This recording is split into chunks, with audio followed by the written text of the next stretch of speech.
Nina ujumbe pia kwa Lissu aliyeko mahakamani. Kwake Lissu ningependa, sijui atayapata kwa njia gani, ayazingatie maneno haya kutoka kwenye Biblia. Moja, neno la Mungu linasema, na hili alichukulie kwamba linamhusu yeye. Neno la Mungu linasema, uwe hodari na moyo wa ushujaa. Uwe hodari na moyo wa ushujaa, usitetereke. Mungu yupo pamoja nawe. Ni kitabu cha Yoshua sura ya 1 mstari wa 18.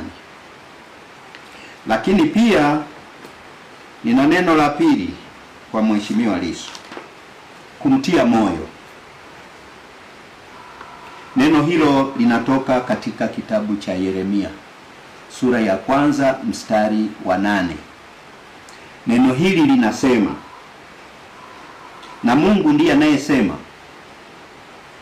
nasema usiogope kwa sababu ya hao, maana mimi niko pamoja nawe nikuokoe. Kwa Lissu, usijione uko peke yako huko uliko. Mungu yuko pamoja na wewe, kwa sababu sisi wengine tunaamini kwamba kwa yale uliyokuwa ukiyafanya ukiwa nje ya gereza ni yale ambayo Mungu alikutuma uyafanye kama mjumbe wake. Nasema haya kutokana na ukweli kwamba baada ya kupigwa risasi nyingi, muujiza ulitokea wa kwamba wewe mpaka leo hujafa. Wakati mtu akipigwa risasi moja, maisha yanaondoka.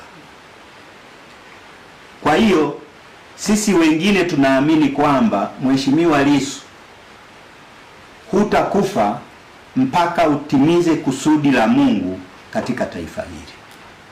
Mungu akubariki sana huko uliko. Na wananchi wote, hebu tuungane na wale ambao wanatetea haki kwa ajili ya watu wote. Tuungane nao wale wanaotetea kutengenezwa kwa katiba mpya kwa ajili ya nchi yetu. Hii si faida kwa ajili ya makundi kadhaa, ya vyama kadhaa, ni kwa faida ya taifa zima, ni kwa faida ya watu wote wa nchi hii. Mungu awabariki sana.